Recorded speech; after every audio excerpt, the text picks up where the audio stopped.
건너매 엘리야가 엘리사에게 이르되 나를 내게서 데려감을 당하기 전에 내가 네게 어떻게 할지를 구하라. 엘리사가 이르되 당신의 성령이 하시는 역사가 갑절이나 내게 있게 하소서 하는지라. 아멘. 여기서 보면 이제 하나님이 엘리야를 세상에서 이렇게 취하해서 그를 하늘로 올라가게 하시기 전에 이제 스승이었던 엘리야가 제자인 이 엘리사에게 내가 네게 어떻게 해주기를 원하느냐 하고 소원을 묻습니다. 그러자 이 제자 엘리사가 스승의 서승의 역사하시는 성령의 그 역사가 내게 갑절이나 있기를 원합니다. 이렇게 스승의 영감의 갑절을 자기에게 구했습니다. 자, 이 스승이 말하니까, 스승이 떠나기 전에 소원을 말하라니까 그와 같이 제자 엘리사가 이제 엘리야 선지자에게 그동안 있었던 함께 하셨던 성령의 역사의 갑절을 이렇게 간절히 달라고 구했을 거예요. 여러 가지 이유가 생각할 수가 있겠습니다. 첫째로 엘리사는 이제 자기가 맞이하고 사역해야 될 그 시대의 악함이 스승이 이제 사역했던 시대보다 더 심해질 것이다라고 예상했기 때문입니다. 엘리사는 스승 엘리야 시대의 주둔 배경이었던 그 아방 시대, 오므리 왕조죠.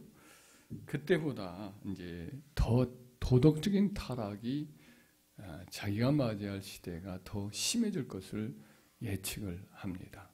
그러니까 아방주의 후반, 아시아 왕이라든지 그런 시대, 또 그 이후에 이어지는 예후 왕조, 예후 왕조가 4대가 이어지는데 그때 이스라엘 백성들의 타락, 도덕적 타락이 훨씬 더 심해질 것이다 라고 생각을 한 거예요. 이 역사 속에 실제로 이스라엘 백성들이 포악해지고 또 아주 강팍해졌어요. 음란해지고 방탕해졌어요. 그러니까 그 선지자의 여러 지적들을 보면 가난한 자의 머리는 먼지를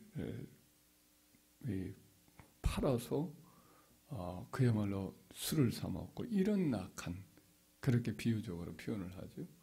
그러니까 참 가난한 사람들을 더 착취하는 일들이 더 심해졌고 여인들이 아주 악하고 온 몸에다가 귀족층의 부인이겠죠. 이 온몸에다가 그냥 치장하는 일에 다 쓰고 음란하고 이런 일들이 아주 심했다는 거죠. 그래서 이런 도덕적인 부패함이 많으면 하나님께로 돌아가기가 그만큼 어렵거든요. 그래서 그가 스승의 영감을 갑절이나 내게 있기를 구하였던 거죠. 또 두 번째로 말하면 자기 시대, 자기가 사역할 시대의 사람들이 영적으로도 완악하고 영적으로 무감각해질 것이라고 예상을 한 겁니다. 단과 베델에 세워졌던 금송아지 우상, 이 우상을 섬기는 것이 그 이후에 여로보암 1세 이후에 계속적으로 이게 당연시하게 됩니다. 그래서 사람들 마음이 점점 길들여지는 거죠. 영적인 그런 마음이. 그리고 영적으로 혼탁해져요. 그러니까 우상 숭배나 그 섬기는 우상이나 잡신이나 하나님이 다를 바가 없다고 보는 거죠. 이제 하나님도 섬기고 우상과 잡신도 함께 섬겨도 되는구나. 그러니까 일본 사람들이 지금 전도가 안 되는 이유가 예수님을 전하여도 사람들이 그냥 여러 신 중에 하나 더 섬기는 거예요. 자기 집에 우상 놓고 예수님도 하나 더 섬기고 복도 여기도 받고 저기도 받고 그러면 좋겠다는 식으로 섬기니까 신앙이 들어가질 않는 거예요. 그래서 이와 같은 영적인 무감각함이 심해지기 때문에 여호와 하나님의 살아계심과 그의 참되심과 유일하심과 능력만하심을 증거하는 이 일이 아무리 해도 그냥 밑바닥에 구멍 뚫린 곳에 물을 붓기시 되는 것처럼 느껴질 것이기 때문에 이 엘리사 입장에서는 스승의 영감에 갑절이나 더 있어야겠다 생각을 한 거지. 또 엘리사는 이제 사회불안이 점점 가중되고 사람들이 영적인 일에 신경 쓸 여력이 없을 것이다라는 생각을 예측을 한 거지. 백성들의 완악함, 그들의 범죄, 이것 때문에 하나님이 그들을 치십니다. 그래서 이방 백성들이 점점 기승을 부리고 와서 전쟁을 하는 거죠. 그리고 백성들에게 기근이 심해지니까 먹고 살기가 어려워지고 특권층이 이제 하층 백성들을 더욱 괴롭히니까 기업들을 뺏어가고 자녀들을 종으로 삼고, 그러니까 백성들이 겪는 고달픔, 인생의 고달픔이 더 막심했어요. 백성들의 마음이 거칠어지고 원망불평이 극에 달하고 하나님을 찾기가 그래서 어려워지는 상황이 될 것이라고 본 거죠. 그들을 대상으로 목회해야 될 그 목자로서, 영적 지도자로서의 역량이 그만큼 더 많이 필요한 시대가 될 것이라고 생각을 했던 거죠. 또 네 번째로 본다면 엘리사는 자기가 짊어져야 할 사명의 짐이 더 무겁게 느껴지는 거죠. 그동안은 스승 엘리야 선지자가 있으니까 자기는 옆에서 보조로 하면서 이렇게 지내면 되었지만 스승이 떠나요. 그 빈자리가 커요. 그래서 이제 자기가 혼자 이 모든 일을 감당을 해야 된다라고 생각을 하니까 그만큼 더 자기의 이게 영감이, 성령의 영감이 더 필요하다라고 느꼈던 거죠. 마지막 다섯 번째로 한번 생각해 본다면, 자기는 스승과 비교를 하면 인격적으로나 영적으로나 신앙이 있어서나 너무 부족함을 절실히 느꼈기 때문이지요. 스승은 산전수전 다 겪은 분입니다. 하여튼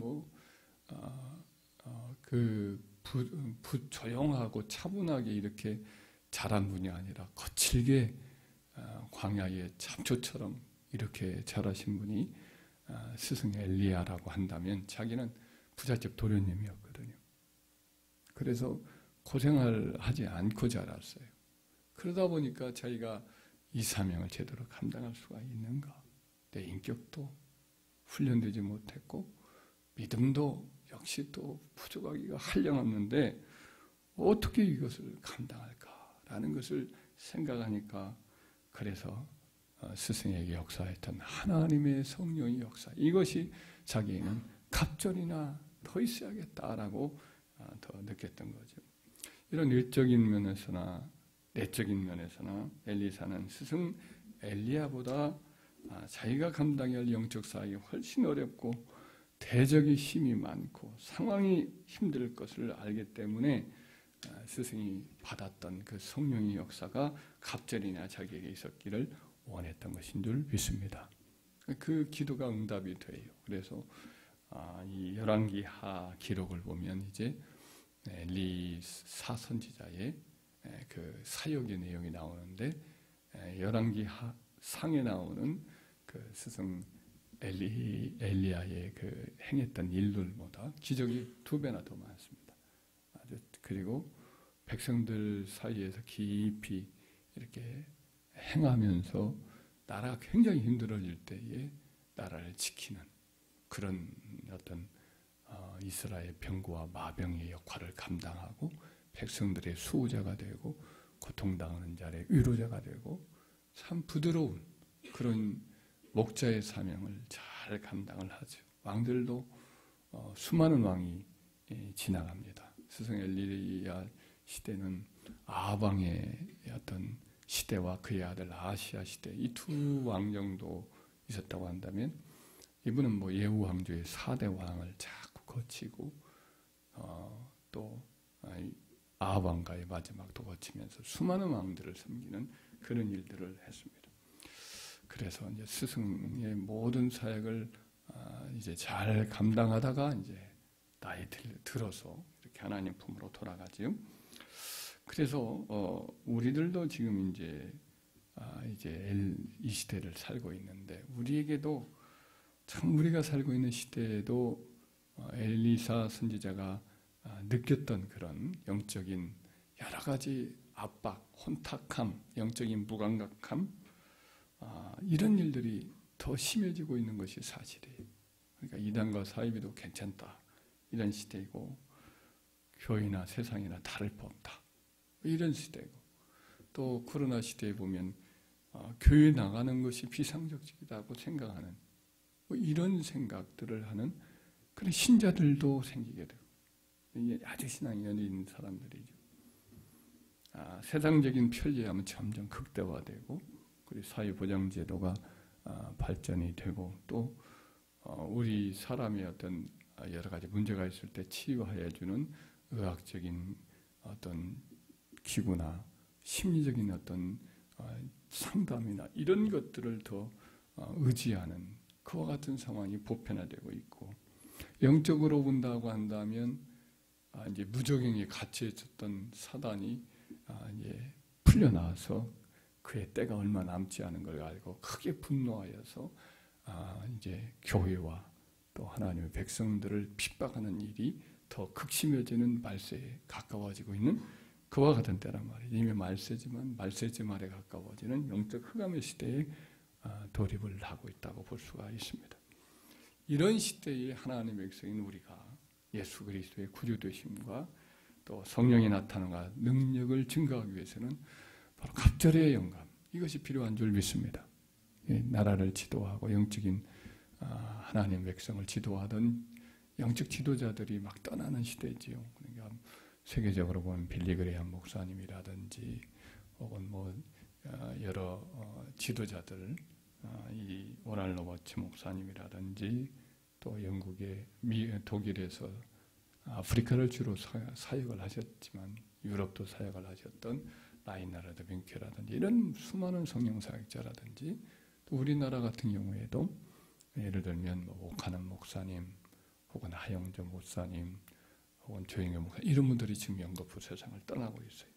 이런 시대 속에 우리가 훈련도 제대로 되지는 못하고 어떤 면에서는 영적 싸움에서 연단받지 못한 이런 시대에 이 시대와 맞서고 영혼들을 살려내고 가족 보고마, 지역 보고마, 또 직장 보고마, 민족 보고마 이런 과제를 감당해야 된단 말이죠. 또 주님 오실 때가 가까운 이때에 주의 백성들인 우리가 주님 맞이할 신부단장을 해야 되는데 성령의 감동이 없이는 이와 같은 일을 느끼지도 못하고 감당도 할 수가 없단 말이죠.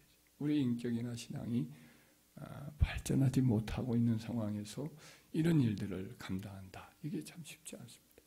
그래서 우리는 이 시대에 재력을 구하거나 혹은 사람의 세력을 더 구하거나 세상의 어떤 우리의 모든 필요한 것들을 채워달라고 하는 이런 기도에 몰두하기보다는 정말 성령의 영감을 다른 어떤 것보다도 절실히 필요하기 때문에 엘리사처럼 우리도 갑절의 영감을 구하고 성령의 역사를 구하고 정말 하나님이 맡겨준 사명 감당할 수 있도록 은혜 달라고 구하는 이런 영적인 간구가 어느 때보다 필요한 줄 믿습니다.